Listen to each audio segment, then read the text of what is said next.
This program is brought to you by Pussy Magnets. Put a midge on your fridge with a pussy magnet. Welcome, my lovely lumps. Or should I say lovely labs? I'm so thrilled to have you here in the Labia Lounge to yarn about all things sexuality, womanhood, holistic health, and everything in between. Your legs. Can never help myself. Anyway, we're going to have vag loads of real chats with real people about real shit. So buckle up. You're about to receive the sex ed that you never had and have a bloody good laugh while you're at it. Before we get stuck in, I'd like to respectfully acknowledge the traditional custodians of the land on which I'm recording this, the Menang people. It's an absolute privilege to be living and creating dope podcast content on Noongar country, and I pay respect to their elders past, present, and emerging. Now, if you're all ready, let's flap and do this. Oh God, is there such thing as too many vagina jokes in the one intro? Whatever, I'm leaving it in. It's my podcast. Don't panic, you're not broken. Your sex education was a piece of shit. Get your flaps out and pull up a couch. It's the Labia Lounge. Hey, my labial loves, welcome back to the lounge. I've got a really special guest sharing couch space with me today, Lexy McDonald, who's a 20-year-old high-achieving babe. Absolute fucking prodigy, if you ask me. She started an app, like a mobile app called HerHelp when she was 17 years old, which is like unfucking fathomable to me because I can barely use the internet. Being born in 1990 in a tiny country town, that was like full dial-up vibes, and pretty sure I did my year 12 with like pen and paper and no laptop. So anyway, very impressive to me. Lexi's about to launch or release the second like update, like a version of HerHelp any day now. And the mobile app guides, encourages, and supports people through daily challenges. So yeah, it's been really amazing. Like I think really quickly it grew in popularity, got like 10,000 users, and then this like 2.0 update is going to be even more spectacular. So I'm really keen to have a chinwag about your wild journey being like a super duper young woman in business, Lexi. So welcome. Hi, I'm so excited to be here. Thank you for having me. Pleasure, treasure. So first off, could you just tell us a little bit more about this app that you've created and like who you created it for and why?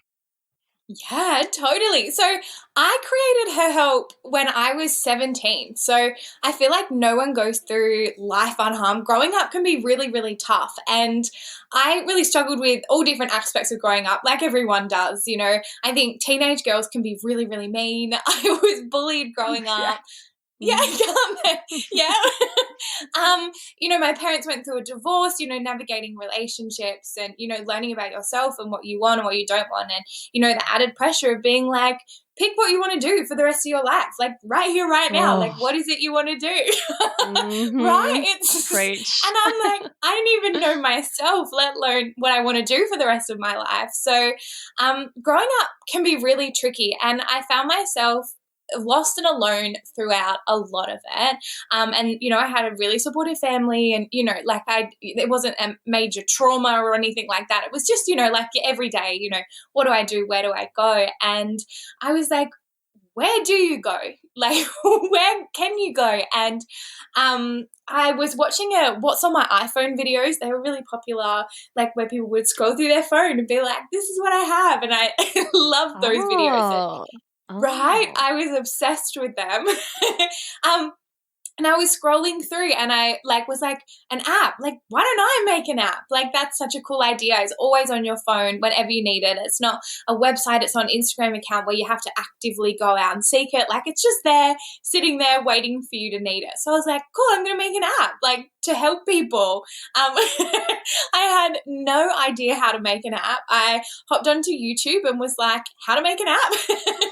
As all good ideas start.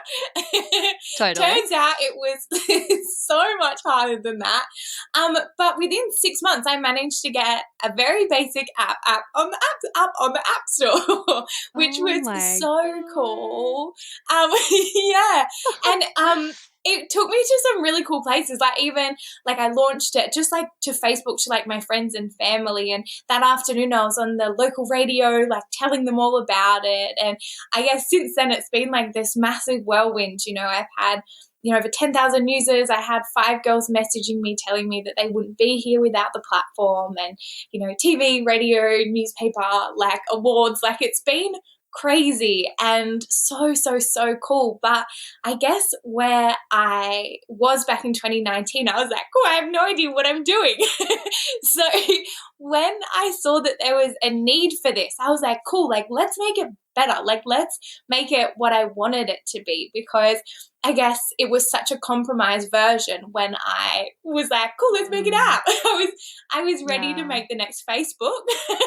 Turns out I didn't have the skill set to make the next Facebook. So I've been on a crazy mission for the past 3 years to try and get like a proper app developed. Whoa, what the fuck? I was so not like, I didn't even know what an app was when I was 17. Like, I could barely check my emails. I can't even imagine, like, far out. Like, in 6 months, you just made an app yourself through YouTubing and, like, just sort of figuring it out. Like, that is fucking wild.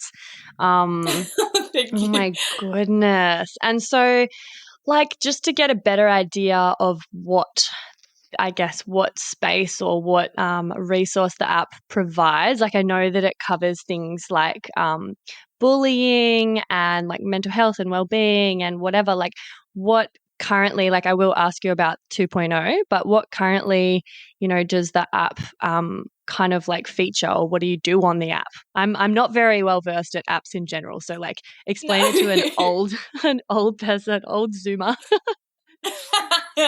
Yeah, so I guess one of the biggest things I wanted in the app when I started was I was like, I want a community. Like, we're from kind of the same regional WA kind of place, and it can be really hard if you don't have those people around you. Like, that's it. Like, those are your people. If you don't click with those, if those people aren't going through what you're going through, like, oh, no one's there to help. So one of the biggest things was that community aspect. So you can post on there, share your stories, and just so people can come on and go, hey, I feel this. Like, I've been through this. You're not alone in this. And just having that sense of like your people and finding that community is so, so powerful. Amazing. Yeah, I remember high school being like a very, very fraught time for me. There was a fair bit of bullying. There was a lot of like othering, and I always felt like, I don't know, just different and the odd one out. And like, I didn't want to conform to like, you know, because I went to this tiny little country high school, super isolated. Like it's such a bubble. And if you're not, like you said, those are the people that you're in school with. There was like 30 of us in my year level from year 7 to year 12, and I was stuck with them, and that was that. And so, you know, you don't have a whole lot of choice. You don't have, if within those people you don't find anyone that, you know, you resonate with or is sharing your experience, then you know, I had nowhere to go for that. So it's really interesting, like reflecting on my high school years and imagining actually having a community online or a resource like that, because I didn't even like have the internet. Like everyone had MySpace, but I was in the dark ages. Like we didn't have a computer at home and stuff, so I didn't have MySpace when that was like the thing. And yeah, I felt super, super alone and really isolated, really like unsupported, and bullying was like super horrible. So it's interesting to hear that like you were battling those same things, but then you're like, actually, I can fucking create a solution to this. Yeah, and it's that thing, right? When you're in it, you just feel like, oh, I'm the only one. But I moved to a year 11 and 12 school because I was exactly the same. Like 30 kids, you like grow up with them. Like that's that. And I moved to a year 11 and 12 school just with subject changes. It wasn't socially reasons at all. But I kind of got into like kids all over regional WA, and you know, there were hundreds of kids, and I spoke to them all, and they all had that same experience. They were like, oh no, like I felt like I didn't belong, and these were my people too. And yeah, it's not until you connect those people or connect the dots that, oh, hey, like we all struggle with something. Like even the kids that were like, oh my gosh, like you're so cool. Like I'd love to be like you know, they were just fitting in to, you know, have someone to sit with too. So yeah, it's crazy. Yeah. So like what was your experience like with bullying in school? Because when you were at that age, the internet was a thing, and cyberbullying is like I had a bad enough time with like in person IRL bullying. Um but how did you go with like having did you ever get cyberbullied or experience that or that kind of cancel culture? Yeah, like and were you determined to make sure that there was an online space that was actually safe from that? Like how do you stop that from going on within the app, I guess? Yeah, totally. Good question. I think I've been super lucky with, the what time period I was born in, because I've grown up, like we grew up with, like box TVs and like the same, like a family phone, one computer in the house, like, like that was us. And I've kind of grown up, and as I've grown up, technology's kind of evolved at the same time. Dad got his first like iPhone, like the first ever iPhone, as I was going into high school. So like as I've grown up, technology's grown up too. So I can't speak on the extent of like knowing what bullying would be like with everything that everyone has access to now. A lot of my bullying happened in primary school. Kids are just nasty. Kids saying that like the world would be a better place if I wasn't in it. Little girls writing songs about wanting to smash my head against a curb and my blood going everywhere. Like, like for a little person, that's really, really hard to handle. But like, kids are mean. Like, and it's just a thing that kids do, right? So, a lot of that was in person, which like I'm grateful for, like having that escalated onto a digital platform where everyone can see it and agree with it. And yeah, I can't imagine people going through that on a like amplified level. Yeah, wow. But it sort of seems like the people that use your app are like really there for the same reasons, and it's more kind of encouraging and supportive and inclusive and like about relating to one another rather than like othering or I guess picketing against someone for their differences, right? Totally. Yeah, totally. Yeah. So cool. So like I'm curious because obviously, you were very young and like I have so many because I also like have started a business and like trying to kind of put my passions into like creating a career and coming up against like all of the obstacles and hurdles that come with like just forging your own path in terms of like entrepreneurship and like business. Like how has your experience of that been, like being so young, being like a young female in particular, like what kind of like obstacles or hurdles did you come up against, and like do you feel like being young and being a woman was like something that was like a worked against you or was a disadvantage, like people didn't take you seriously or like what? Yeah, good question. I think I've had both. So from the launch of the first app back in 2019, I set out on this big mission to like make this new app and make it everything I wanted it to be. And for that, I wanted to hire an app developer who could like properly do it. So at the end of 2019, I sat down with my laptop and screen by screen, button by button, like fully designed how I wanted this new app to look. And I was like, cool, this is perfect. No compromises. This is what I want. And I sent it to an app development company here in Perth, and they came back and quoted me $2.2 million for the app that I wanted. Right? So that was probably my first proper experience in the business world, and how crazily expensive everything is. And when you're a commercial business and you are in that commercial world, like $2.2 million to help, move your company forward for a lot of big organizations, like isn't a lot of money. So coming at it from a point of being a 17-year-old girl that was still at school, competing in this world where, the app world and the technology world is still such an expensive, crazy process was, really challenging. So I feel like I did a kind of good job at navigating that and using like I'm a young female to my advantage, although a lot of people didn't take me seriously. A few did. At the end of 2019, I sat down and wrote emails to like everyone I could ever think of. I was looking in my pantry and I was like, big companies, like who else can I send it to? It's like, Arnott's, cool, put that down. Like literally I was like, where can I, who can I send stuff to? And yeah, sent out so many emails being like, this is my idea. Like, because lots of companies, are looking for, good things to fund and things that they can put to their name and stuff as well. So I was like, I'm getting this money as a 17-year-old. I'm like, cool, like this is going to happen. So at the beginning of 2020, I almost had enough money to just like press go and to get this app developed. And then COVID hit, which, yeah, I know. So that could have been the coolest success story and I could have been up 2 years ago, but COVID hit, and as quickly as that money was promised, it was, taken away because, every company's disposable income got so much less, like times were uncertain. They couldn't be looking outwards anymore. Everyone was kind of focusing in, which like I totally understand, like so important to keep businesses and employees afloat.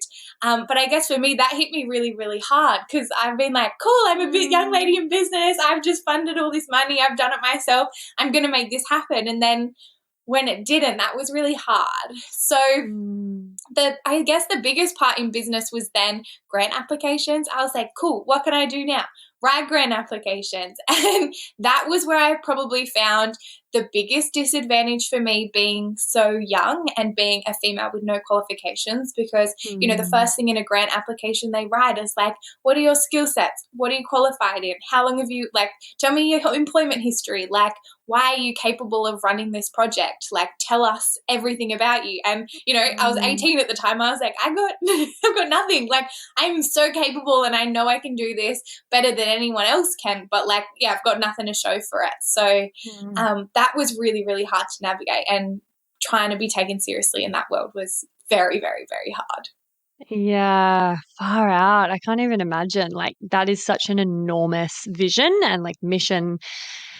It must have just been, so soul destroying and like disheartening when you got so many like no's and so much rejection, and then, you get your hopes up because things were promised and then that changes. Like, how did you, I guess, like keep going? Because that's something that I come up against as well, like with, business and like forging my own path and trying to like live off my business is like, it's fucking hard. And when it's not working, or it isn't working as quickly as you'd like, it's really tricky to like not give up. So what do you think has like contributed to you being so tenacious and so like persistent and perseverant with this? Hey, Babe Towns. So sorry to interrupt, but I simply had to pop my head into the lounge here and mention another virtual lounge that you've got to get around. It's the Labia Lounge Facebook group that I've created for listeners of the potty to mingle in.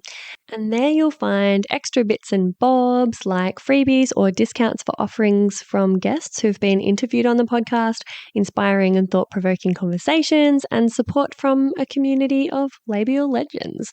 I also have an account on the fab new app Sunroom, which is a platform created by women for women and non-binary folk, and where there's no shadow banning or censorship of sex-positive content, unlike with the other platforms that I'm on. So you can hit up my Sunroom for extra content and real and raw life updates, because I'll be sharing on there from now on all of the stuff that I can't post anywhere else. My vision for both of these is that they become really supportive, educational, and hilarious resources for you to have more access to me and a safe space to ask questions that you can't ask anywhere else. So head over to the links in the show notes and I'll hopefully see you in there. And now, back to the episode. Yeah, totally. That's a very good question. And you're so right. Like, being an entrepreneur, like, it's like a roller coaster. Like, you have the best days of your life and things go completely to plan and it's your vision and you're so excited. And then the next day could be completely the other way. And, a 9-to-5 job, you're just sitting, flatline, and that's great because, you don't feel those exciting highs, but, you don't feel those horrible lows too. And that's what a business is. And, it's so important to find a business that you love. Like what you do is incredible and you're so passionate about it. And, you know, same with me. And if we didn't have that passion and that drive and that idea that this is needed, like people need this information, people need this support, like, you know, it wouldn't happen. And you can't just be in business to make money. Your whole goal can't be like, cool, I've got this multi-trillion-dollar idea, let's make this happen. Like you've got to have a love for the product. You've got to love it. You've got to be passionate about it, because there's going to be some really, really hard times and things that you never think you're going to be able to get through. You know, as a 17-year-old, $2.2 million is a lot of money to be asked to pay to get to your next stop. And, you know, there's been a trillion other, you know, problems that have popped up in the meantime. But it's just, it's about finding something that you're so insanely passionate about. And if you stop here and then in 6 months you saw someone else doing exactly the same thing and who's pushed through all those boundaries and has made it happen, like that would be horrible. Like I just kept saying, if it's not me, it'll be someone else. And I would kick myself in my shitty 9-to-5 job looking at that person being like, I could have been you. So that's what's kept me going. Yeah, totally. I know. I guess if the passion and the love isn't there, then there's nothing really to get you through those low points and those challenges when everything just feels too hard and you're like, fuck, I'm really pushing shit uphill here. Like, why am I doing this again? But if your why, like if your vision is like strong enough, then you keep going. So I totally relate to that. I'd love to do the segment Get Pregnant or Die, because something that I'm really, really into about the update, the, you know, HerHelp 2.0 app, is that you've incorporated a whole lot of like expert I don't know, what would you call them? Like there's tutorials, there's like practices, there's talks, there's just like contributions from lots of different experts in lots of different fields. And we'll chat about that more. But yeah, the reason that we know each other now is because you got in touch with me to do a sex education component so that, you know, the people using the app could actually have some sex ed and have that resource. So I'm wondering, like, do you feel like that's important because your sex education at school was really dismal and like didn't really, you know, fill in all the gaps for you? Like, you know, what was your experience of sex ed? Don't have sex, because you will get pregnant and die. Don't have sex in a missionary position. Don't have sex standing up. Just don't do it. Promise? Yeah, totally. I feel like it's such a tricky conversation to have. Like people don't talk about sex at all, depending on the circle you're in. Like your everyday person, like you don't talk about it. My friends don't talk about it. People I know, even, you know, older people, and I've had, you know, ladies in their 60s using the app being like, please include this. You know, how do we talk about pleasure? How do we prioritize this? How do we, you know, talk about sex? Like it's something that, you know, we all do, and it's something that, you know, is an important part of a relationship. But, you know, you can embrace and you can sit on the couch and cuddle, and that's all totally accepted. But, you know, when you talk about sex, everyone shuts off and no one wants to hear about it. So all I wanted to do was to create a safe space for people to be able to have those conversations, and for you to be able to open people up to being like, hey, like, let's say sex, like, let's say it 10 times and like, that's okay. And, you know, we have vaginas and let's talk about this, because it's not talked about, you know, it's not talked about in schools. It's not talked about, you know, within families, within, you know, friendship groups, as well as like growing up, and, you know, older people as well, you know, they still have those same struggles. And if you're not taught about all sorts of stuff, and especially being a female, like pleasure and being like, you deserve this just as much as a male does, and all that kind of thing is so important. So having you on to share some incredible content and resources is just so important to me. Thanks, doll. Yeah. And it's amazing. And you've been able to create that safe space within the app to have those conversations, and that's really powerful. Yeah, thanks for having me. I'm excited for it to come out and see how people respond and get that information to more people because it's so important. And you're right, it's just not something that most of us have access to, and I was really lucky to have a friendship group where we did talk about that stuff, but I do get clients regularly that are like, I don't have anyone in my life to talk to about this. And I'm just heartbroken for them because how was that for you growing up with no one to be a soundboard and no one to chat about this from? Did you kind of just read the sealed section of Dolly Doctor and that was maybe I'm just showing my age. You probably don't know what Dolly Doctor is, but I'm all over it. I'm the cusp, but I'm almost not cool enough. No, totally. And that's how people do it. And nowadays, if it's not Dolly Doctor, it's porn. And that's horrible. And, so many of my friends, that's where they've learned how, what goes where and how things work. Because no one's there to be let's sit down. This is what this is and this is point B.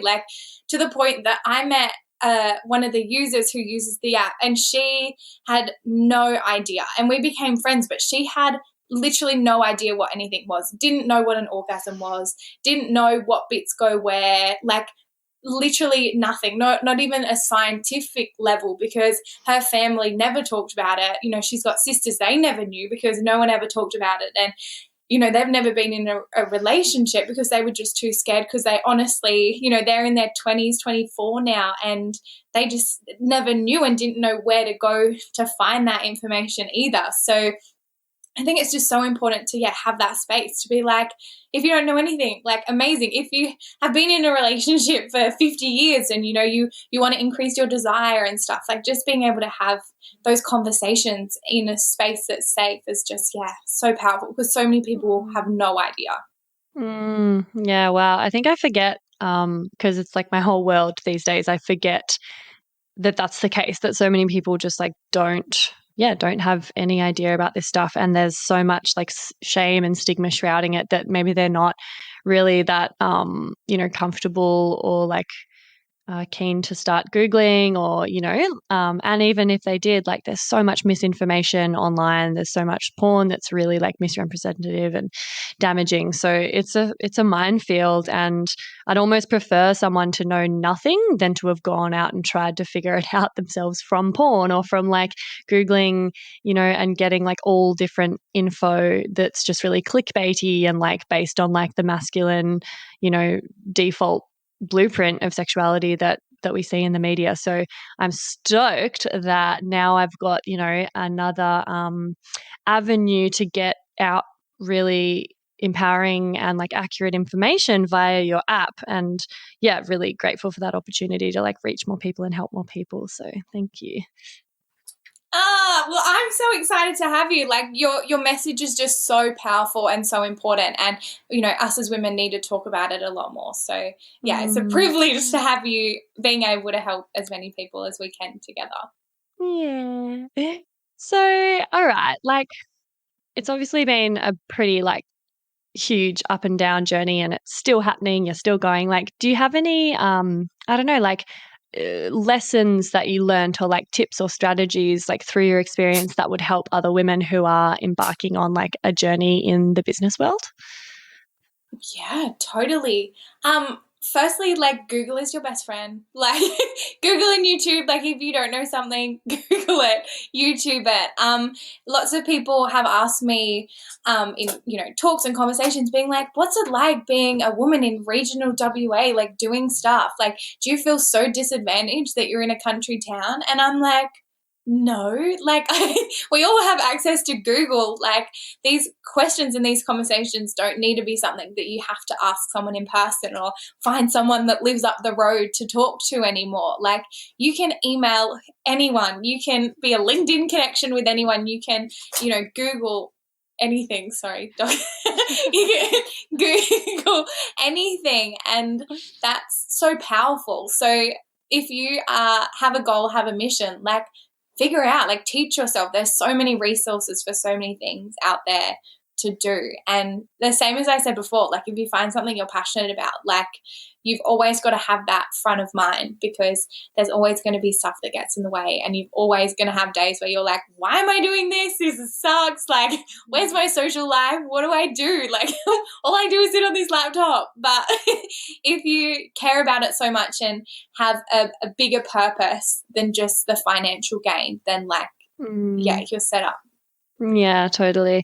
Yeah, it used to be a massive like barrier for me. Just I'm a bit of a Luddite. Like I'm not great at tech. I don't enjoy it. Like I get really put off by things that require skills or knowledge around the tech side of things. And like it's just something that I've had to get the fuck over, because there's no way that I could do business in this day and age without that sort of thing. And so literally like several times a day on any given day, I am Googling things, I'm YouTubing things, I'm trying to figure out how to set up this and that with my website and with that system and that, you know, like there's constant things that I come up against that I don't know how to do. Just to run like the most basic, you know, parts of my business online. So I've had to get over, you know, that sort of fixed mindset and be like, oh, well, I just like, I'm not good at technology and I just don't know how to do stuff. And yeah, have a growth mindset around it and just like be okay with being shit at things and having to Google them. And it takes me like half a day to do something that would take like a more tech savvy person probably 5 minutes.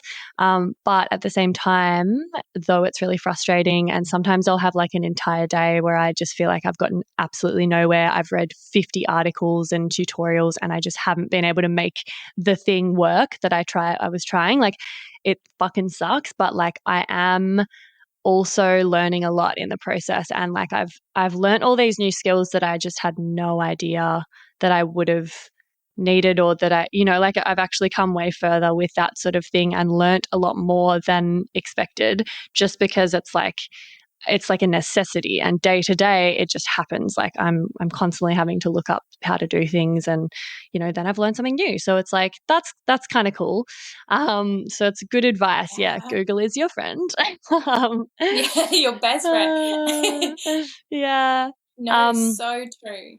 And you've got to be open to learning that stuff too. Like you're right about the, oh, it's too hard. Like I can't do this right now. Like if you just stop there, like boom, like you can't get any further. Like with your business, especially if it's a small business, like you're the only person steering the ship. Like if you're not motivating yourself, if you're not getting past these hurdles on your own, you can't just knock on tech support's door downstairs and go, hi, I've got this problem. Can you sort this? You know, your manager isn't sitting over your shoulder being like, this is due here. And, you know, your co-workers next to you doing it. Like if you give up, or you know, you go, oh, this is too much, I just can't, like there's no one there to be like, make sure you get that done. Like that's all you. So if you go, oh, this is all too hard, like, you know, you have to have that mental strength and ability to go, okay, let's have a breather and we have to go back to this has to be done. And you're right, you learn something in the process, but if you don't, like no one's there to fix that for you. Like as a small business owner, it's all you. It's all you. You've got to wear all of the hats, and all, you know, most of the hats I hate. I do not like them. I'm not good at them, but I just have to do them because it's not like I can afford to pay someone.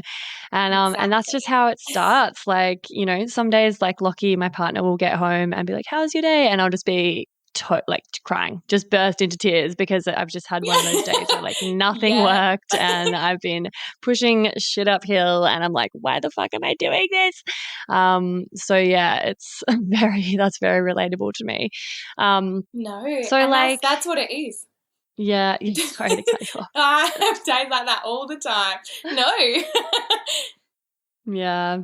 So like another thing that I know is quite common for when, you know, you're in business, like very like more common for females as well, is like imposter syndrome and not feeling good enough, not really feeling like you're up to the job, feeling like a fraud or a phony. Do you come up against your own like bouts of imposter syndrome, and how do you kind of overcome those? Yeah, good question. I feel like everyone does to a point in everything that they do. And I just have to tell myself that I've worked so hard for this. Like I've worked so hard. And I don't think that I honestly think that anyone could do it if they were determined. It's not about, my skills or my ability. It's literally just about my motivation to wanting to make a difference. Like, that's all that's running this ship at the moment.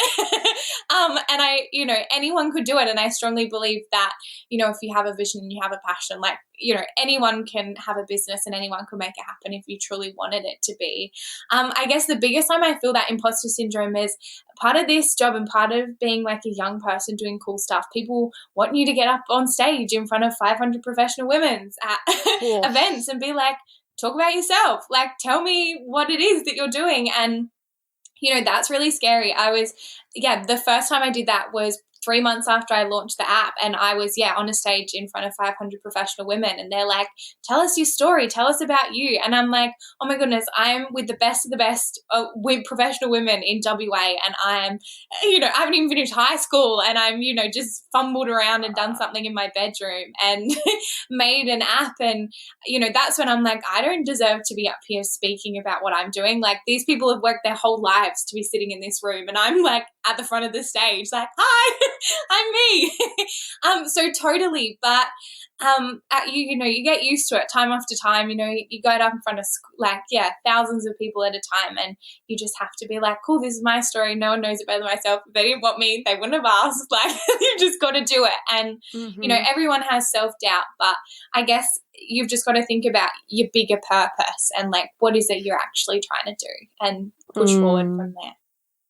Yeah, totally. Like, just reframing it and being like, well, if I don't, rather than like, who am I to do this? It's like, if I don't do this, like, I'm not going to help anyone. And if I do it and step into that, how many people could I help with like what I've got to offer? Which, it sounds like you get a lot of messages from people that are saying your app has saved their life or changed their life or just been really, really powerful and like invaluable to them. So I'm sure that would also, like, that's kind of something that helps me with my imposter syndrome when it rears its head, is like, I've gotten so much feedback at this point that's like so undeniably positive that it's like ammunition against the imposter syndrome. Totally. Yeah. And when we do service-based stuff, it's literally not about us anymore. It's about how we can then help others. And that's, really powerful.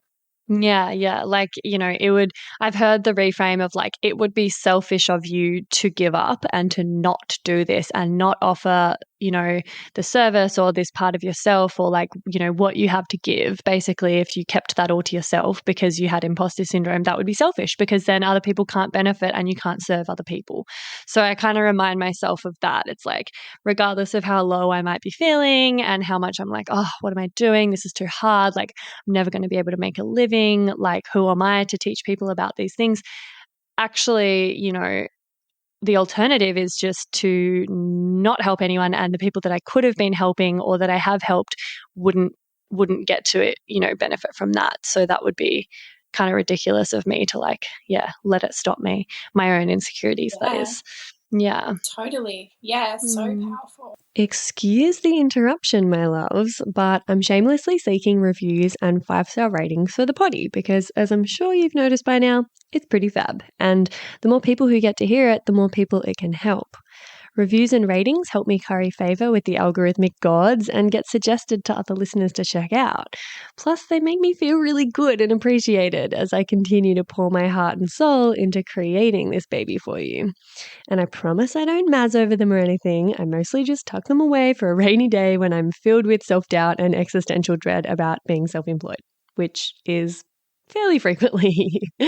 So you see, leaving a review really does make a difference, and it's an easy little act of support that you can take in just a minute or two by either going to Spotify and leaving 5 stars for the show or writing a written review and leaving 5 stars over on Apple Podcasts. Choose your poison, or if you're a real overachiever, you could do both. Whoa now. If you are writing a review though, just be sure to only use G-rated words because despite the fact that this is a podcast about sexuality, words like sex can be censored and your review won't actually show up. Lame. Anyway, oh, what was that? Oh, you're going to go do it right now while I wait. Okay. Yeah. No, that's a great idea. May as well just quickly click that 5-star button before we get on with it and, forget about it and get on with your day. I'm hearing them roll in. I'm hearing those 5 stars. Oh my God, I make myself cringe. Anyway, thank you much, Lee. You're a total gem, and I'll let you get back to the episode now. So like, what about HerHelp 2.0? I don't know if that's what you're calling it. That's just what I've Yeah, decided to call it. that is what the file name is called. Yeah. Okay, cool. Yeah, like, what are some of the innovations or the like things that you've added in? What are we like expecting from this new version? Like, why is it extra special? Yeah, good question. So it'll have everything that the app has now. So, that community aspect I said before. So there'll be like, it's called a help a sister out section. So you'll be able to go on and post either anonymously or like to your profile, whatever you prefer, and just ask questions to people. Be like, hey, have you felt like this? Is this, this is what I'm going through, blah, blah, blah. And just having that community aspect is so, so powerful. And then there'll be journeys. So that's like your story. So go on and be like, hey, this is my story about this is my struggle. And having it removed from Instagram or Facebook or something like that, like it removes the restrictions and the flag. Like you can't say sex on Instagram without it being flagged and your account, being on watch and making sure stuff, is your accounts. I had a photo of me in a bath when I was 2 and, my Facebook account's on like warning, like one more mistake and you lose your account. And I'm like, I was 2. Like I'm not. So Oh my God. having, so having a space that's not got those crazy filters so that you can talk about stuff. You can talk about a toxic relationship and how you work through it. You can talk about sex. You can talk about things that actually matter and people need support on, like these trigger words, domestic violence, rape, these things that people go through and want people to relate to, and so many of us face. Like it's so important to have a community where you can say these words without people shying away or without the whole service shutting you down and saying it's too hard, we can't talk about it, because then where do they go? So I think that's really powerful in itself, the community aspect, Yeah. but it's got heaps of stuff. So you've also got, it's just all about wellness. I was like, what do people need to improve their mental health, to make them feel better about themselves? I was like, this is a happy place. Like, what do we want in this? How do we make it like a space that people can go? So we've got meditation. We've got 3 meditation experts that have like meditation audios. We have like nutrition, where we have like nutritionists and like hundreds of like healthy, beautiful recipes. So you nourish your body but still make it yum and delicious. I think that's really important. We have fitness and a way to work with fitness so that the body positivity movement can kind of work together. So just like fun things. You've got all different workouts as well as like dance workouts. So you can just like, it's not that same, like you have to work this, you've got to push your body, you've got to be shaking, and then you've got to come out of it like feeling so sore for days and like you've not enjoyed it. Like, and if you love that stuff, there's definitely some hard workouts on the app, but there's also some fun ones. If you're just like, I want to move my body, I just want to enjoy this, we've got Pilates, which will be really cool as well. Yoga, we've got a really cool lady who travels around the world with her camera and just films yoga videos in cool places. She was in Guatemala next to a volcano and like a lake, and now she's in Italy. She goes to Greece next week. She's just really, really cool. Then we've got like the self-growth side of things, which is where your lovely face is shown, where you've got like sexual wellness and women's health, and we've got a doctor on there as well talking about periods and like female health on that end as well. And then you've got all sorts of stuff: confidence, mindset and emotion, finance, career coaching, just like everything you could possibly need, hopefully, to like feel like, oh, I've got a problem, oh, I don't know how to write a resume. Like there's a HR lady there to talk you through that. Like, oh, I don't know, I'm in debt, I don't know how my finances work or how to even start. There's financial educators there to talk about that, and everything you could ever possibly want. I hope that that's a space that yeah, you can, if you want a dance workout, if you want a meditation, or you want to learn about sex, like there's something for everyone. Wow, so epic. I'm really rapt to hear there's things like business advice and financial, management and things like that, because I feel like there's a bit of a gap when it comes to like learning about that stuff, and it is so important, and I wish I'd had like more of a financial education. So it's cool. It's cool how like comprehensive and holistic you've made it by including all of these things that aren't usually like, if you think of wellness or like well-being or mental health, you don't often think about stuff like that. But they're such a big part of it. Like, yeah, it's massive. So it's really cool that you've put in those sorts of things, and I'm really excited. So does this app cost money? Is it free? Like, what are we looking at? Yeah, totally. And I touched on before, like that, you don't think about mental health in that way is so, so powerful. Like, I was talking to my career, like the career coach on there, and I was like, lots of people work a 9-to-5 job, like 80% of their life is at work. And a lot of the time, career and, having your voice heard in meetings and how to deal with conflict with, your boss and your colleagues, like that's not talked about. But like, if you're having a toxic relationship with your boss, or, you don't feel like you're represented, or you're struggling at work, like your mental health is horrible. Like you come home from work feeling so bad about yourself, the rest of your life's affected by that. And same with finance. Like if you're struggling to pay, bill by bill, if you're like living really close to the edge, like your mental health suffers from that too. And you can't then just do a yoga workout or a dance workout and be like, cool, all my problems are away. Like you've got bigger stuff to deal with, right? So having, that is totally that. It's like, that's not the first thing people think of. Like, again, sexual health isn't the first thing people think of when they're like, cool, like mental health support, let's talk about sex. But it's like the same thing. Like if you're struggling in your sex life and you don't have that connectiveness, or, you're losing desire with your partner, or, you just don't understand, or you're not having pleasure, like that can affect your mental health as well. So like, it's just about, this is all the problems that, can affect, or some of the, hopefully some of the problems that we face and we collectively face, but is not talked about is, really, really cool. But find it, and like subscription side of things. So to answer your question, there will be a lot of the app that's free. So there's a whole section on mental health, which is called like resources, and we have like proper clinical psychologists and people totally in the mental health space. That information, I'm like, could never put a price between, there's never going to be a paywall for that kind of support. So, what to do if you're having suicidal thoughts, how to handle anxiety, abuse, addiction, like all of it, I think is so, so powerful to have, as well as like, psychologists being like, so what are the different types? Like, what's the difference between a counselor and a psychologist or a therapist? Or, there's so many different names. So talking you through like who you should go talk to, as well as like what to expect from your first session, like just trying to break down those barriers as well, being like, this is totally educational, on demand, whenever you need it. Like, how to calm a panic attack, ways of dealing with it. But like, if you want someone to chat with you about your own situation, like there's this place to go as well. Because it's definitely not a substitute for mental health, but it's hopefully bridging that gap. Like when I started, me not answering the question at all, but when I started, when I started, I did a survey of so many people and was like, in the past year, like how many people felt like they needed professional help, whether it was, professional sexual help, professional financial help, professional mental health. And like 85% of people said that they felt like they wanted to reach out for someone for that support. And only 41% of them did.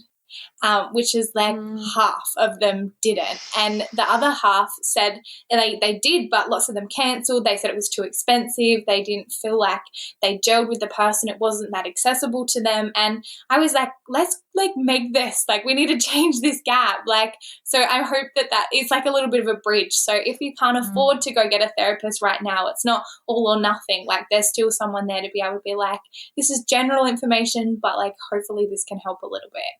So that's really, really cool. Totally. So some of the app, a lot of the app is free, but there is some of the content that is behind like a $10 a month subscription, and that will just give you access to everything, all the workouts, all the other side of it as well. So yeah, it just Yeah. there's a bit of both, but yeah, full access to completely everything. It's still so cheap considering, like, I went to sign up to a meditation like app, you know, when I first started. It was like $50 a month for just like meditation. And then you could be paying a month, and then you're paying like $20 for your fitness, and then you're paying, you know, $10 for your nutrition, and because there's so many different things, but nothing like all at once. So hopefully, you know, there is that check, but it's, you can still have that support without, you know, pie and all those different. Totally. Oh, like that's a bargain. I was expecting it to be more expensive because that's like so many varied resources in the one place that makes it like super, super, super convenient and accessible. Like, you know, I mean, I would be more than happy to pay that. And it's also awesome that, you know, there's the option for people that can't pay that to still access, you know, a fair bit of it, and especially the mental health stuff. I think that's like very beautiful that you've made sure there's no paywall, because that is such an issue, just the accessibility, the financial accessibility of like mental health support. You know, that's just huge. Like it's such a big barrier. So expensive. Like, even talking to people, it's like $300 an hour to speak to a psychologist, and everyone's like, oh, just if you need help, like there's help available. And I'm like, not on my pay budget, it's not. No. Like, working a part-time job, like I can't pay someone $300 an hour to sit and listen to me talk. Like, you know, that's so, and not reasonable for lots of people. And, you know, even my dad, like a single dad, he's not got that, you know, money to spend on listening as well. So yeah, people being like, come, everyone, seek mental health support, it's so important. It's like, yeah, well, it's hard to do. Like, it's not that easy. So yeah, like I'd be seeing a therapist in some shape or form like every week, like for the rest of my life if I could afford it. Like I think it's amazing and it's really valuable, and like would do it, but just cannot afford that. And also it's really, I don't know, it's really tough to find the right one. And I feel like so much of the time, like if I've had, you know, a friend or a relative who's been really struggling, and so we've been trying to usher them towards finding a therapist to work with, and then, you know, you get your mental health care plan and you might get half back, but it's still expensive, like $80 a session or whatever. And then they start with someone and they don't gel. And then that's like, oh, okay, well, we've just wasted all that money. I can't be bothered trying to find a new one that works better with me, and starting all over again from scratch, like telling my whole history. And, you know, like I feel like there's a lot of obstacles in the way when it comes to that stuff. And even if you like do put money towards it, it's not guaranteed to, you know, you're not guaranteed to find the right one for you that's actually going to benefit you. So there's a whole lot. I mean, that's a whole other topic, but yeah, it's cool that you know, you're spelling out some of that stuff, and you've got resources around that inside the app for people. Yeah, totally. And as we grow, like, you know, we hope to tackle that humongous issue too. You know, that's something that is very much something that's been around forever. You know, the professional on-demand stuff has been, crazy forever. So being able to hopefully in the future be able to tackle that, you know, personal, unique stuff as well is really, really important. But for now, like if you struggle, it's not just all or nothing. Like it's either you spend your $300 for your hour session, or you know, you sit there and, you not know how to, you know, do what to do with your anxiety, or not know how to do it, you know, to help pick you up from depression. Like there's still professionals that are educated from, you know, trusted sources there to be like, hey, like, let's talk about it. Yeah, cool. Amazing. Well, I'm wondering if it's time for the segment TMI. We love it. TMI, we love it. TMI, we love it. Are you potentially ready with a TMI story, or am I putting you on the spot? You're totally putting me on the spot. Do you have one? I can't think of anything. Do you have a TMI story? Yeah, I've got a bunch that listeners sent in at the ready.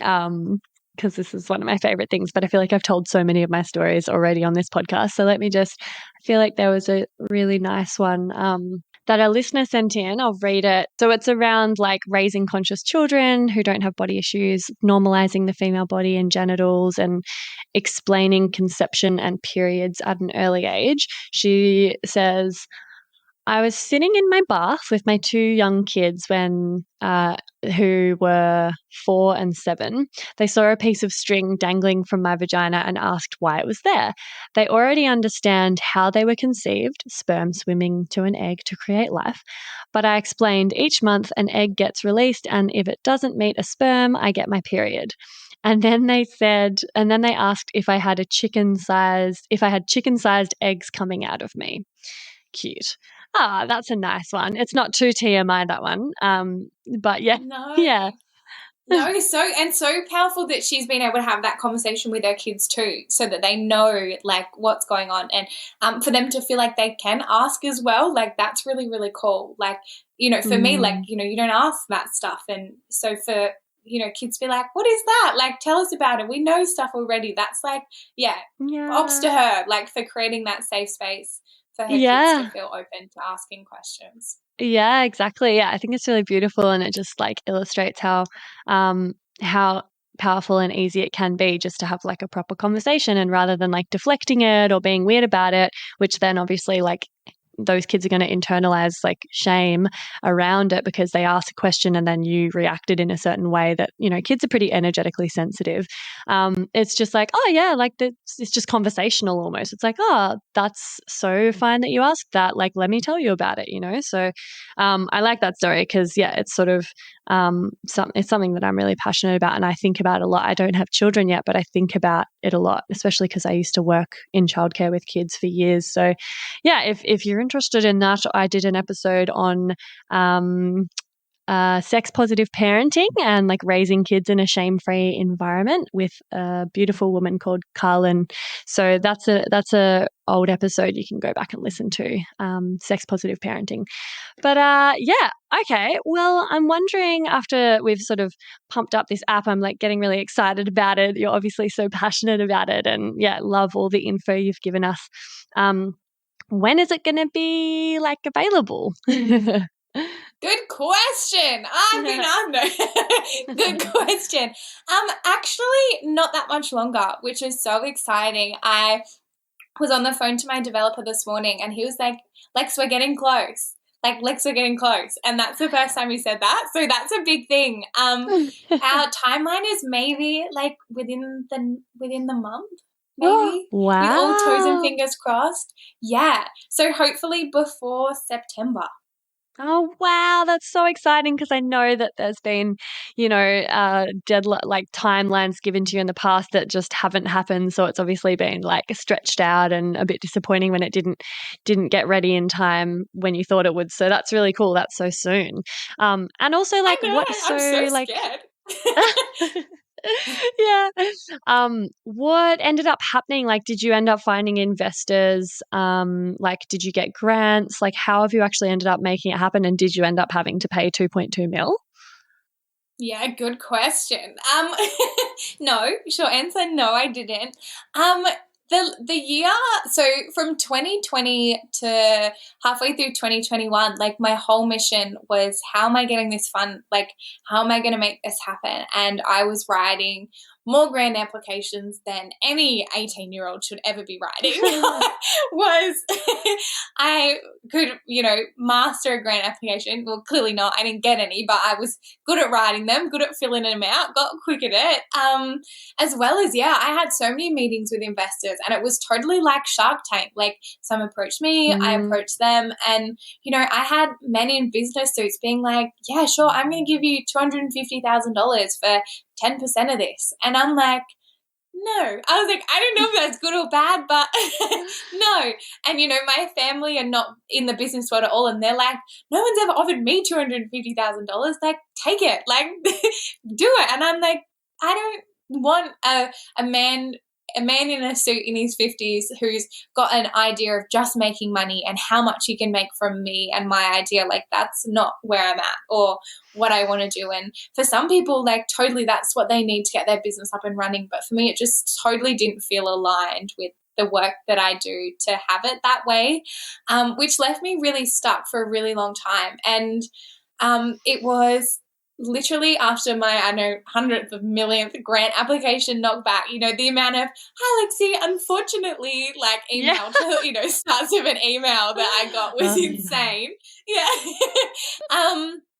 My stepdad actually sat down with me and was like, I've literally never seen someone work so hard for something ever. Like, you want this more than I've seen anyone want anything, and you work so hard from it. And he said it's so upsetting seeing you so upset after every grant knocked back, every, so congratulations, you've been processed to the next stage. Oh, sorry, like with, both. I had a few of those being like, oh, sorry, wrong email, like you're No.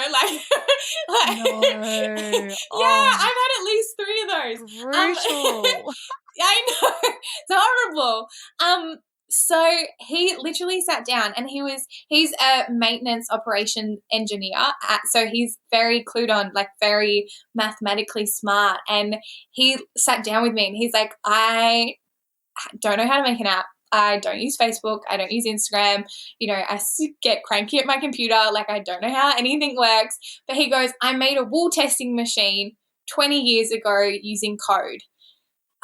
Like a machine to test wool for a farm. And he's like, so I understand like the computer behind the scenes to make it work. And he's like, give me 2 weeks, show me your designs, show me what you want, give me 2 weeks and let's see what we can do. And we've been working together for a year and a half on this app. And he would come home from work and he would be home at 5, and then from 5:30 till 11:30 at night, we would sit on the couch together and like work together. And Whoa. yeah. Oh my God. And so he's doing it? He's like nearly finished making this app?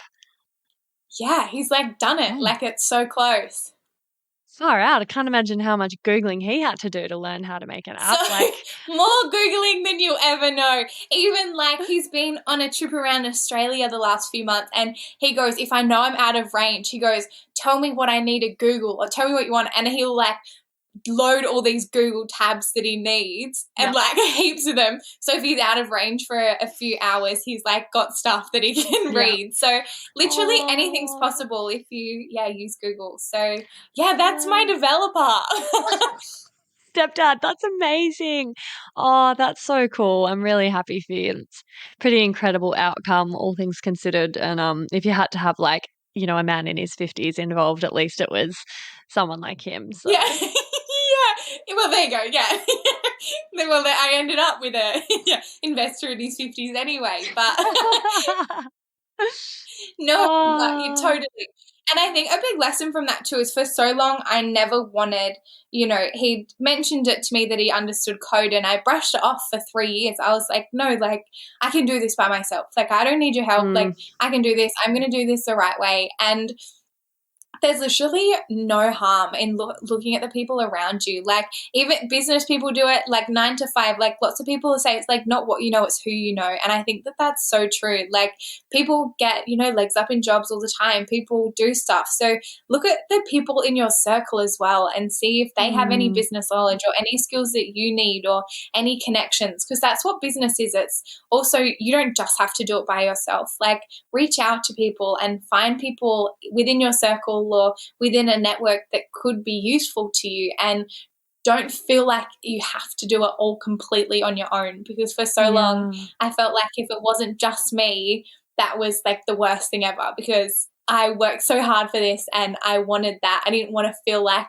I had to, someone else had to help me and I had to get someone else to help me. And I didn't. Like I could have done it on my own, and I had investors willing to pay for me to do it on my own. But you've got to also look around and be like, this relationship and, this person understands me and better than anyone. And, I would love to get home from, my retail job to fund the app as well, and to sit down and eat dinner and talk about the app. And so you've also got to look around and swallow your pride a little bit and totally do what's best for you.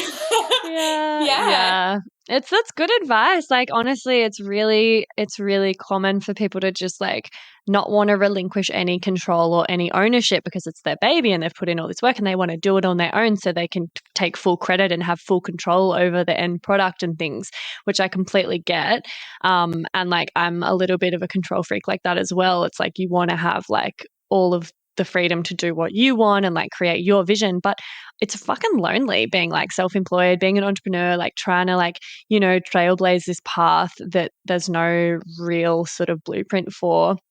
And I have to regularly remind myself, like, it's okay to ask for help. I don't have to do every single thing myself. Like, if there's something that I absolutely can't do, I can seek help for that, and like that's okay. So yeah, that's great advice, because also it's just like fun to collaborate. It's fun to work with people and bounce off one another. Like, it's very isolating and lonely to just have this vision and have this baby that's yours and only yours, and not have anyone to work on it with, or like, brainstorm ideas with, or get excited, or like, share the wins and share the losses. Like, that's something that I'm always sort of a bit sad about, like, especially now that I've moved somewhere so remote, is like I don't have colleagues, I don't have business partner, I don't have anyone to like share the load and like also, help keep the inspiration and the motivation going. So it's really cool, like, to hear that you've had like a partner in crime, and that's also allowed you to still have full control of the app, because it's not some like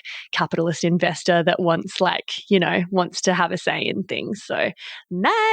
Yeah. It's been very funny, like the amount of things he'll add, and he'll like go in and be like, I've added, because it's like all my design, and he'll add little twerks in, and he thinks, oh, she won't pick it up. I'm like, what have you done there? Like, why have you done that? And it's just, it's like this fun relationship as well, because it's not that like person that's like, oh, this is great, but like maybe we could. It's like, why did you do that? Like, I told you to do it this way. Like, why have you done it that way? So yeah, and it could. You're right. Like, bringing in people and asking for help, like, it doesn't have to be that scary. It can actually be really rewarding. And if you don't have the skill sets, like, yeah, we could do it on our own. Yeah, we totally could. But if we get someone that actually knows what they're doing to help us, like, it could be done 10 times faster, and our vision could be, moved forward a lot quicker than what it, Rome wasn't built just off one person, Totally. Apple wasn't built by one person. It's, if you need help, ask for it, whether that's investments or just outsourcing some stuff, like, and value your time as well. Like, if you don't know how to make a website, do you want to spend 3 months, slaving away to make a shitty website, or do you want to pay some Indian man or someone online to make it for you? And, is your time worth more spent elsewhere? So don't be afraid to ask delegate. For help too. Yeah. Hey, me again. If you'd like to support the potty and you've already given it 5 stars on whatever platform you're listening on, I want to mention that you can buy some really dope merch from the website and get yourself a Labia Lounge tote, tee, togs. Yep, you heard that right. I even have Labia Lounge bathers. Or a cute fanny pack if that'd blow your hair back. So if fashion isn't your passion, though, you can donate to my Buy Me a Coffee donation page, which is actually called Buy Me a Soy Chai Latte, because I'll be the first to admit I'm a bit of a Melbourne cafe tosser like that. And yes, that is my coffee order. You can do a once-off donation or an ongoing membership and sponsor me for as little as 3 fat ones a month. And I also have a Sunroom profile over on the Sunroom app, as I've mentioned.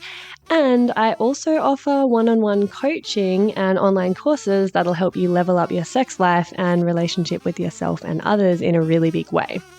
So every bit helps, because it ain't cheap to put out a sweet podcast into the world every week out of my own pocket. So I will be undyingly grateful if you support me and my biz financially in any of these ways. And if you like, I'll even give you a mental BJ with my mind from the lounge itself. Saucy. And I'll pop the links in the show notes. Thank you. Later.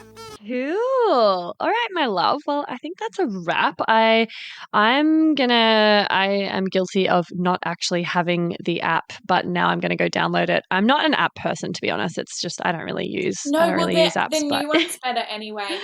You can wait. You can wait to when you've got your beautiful face on it. I even was over at my cousin's last night, and they're like, "Yeah, let's download the app." And I was like, "No, wait! Like, you've only got 3 weeks now. Like, you've waited 3 years to not download it. Wait 3 weeks, and you'll get to see it for everything that I wanted it to be, rather than the shitty little version. So if I like downloaded the app now, would it automatically update itself to the new one, or it's a different app that you have to download separately?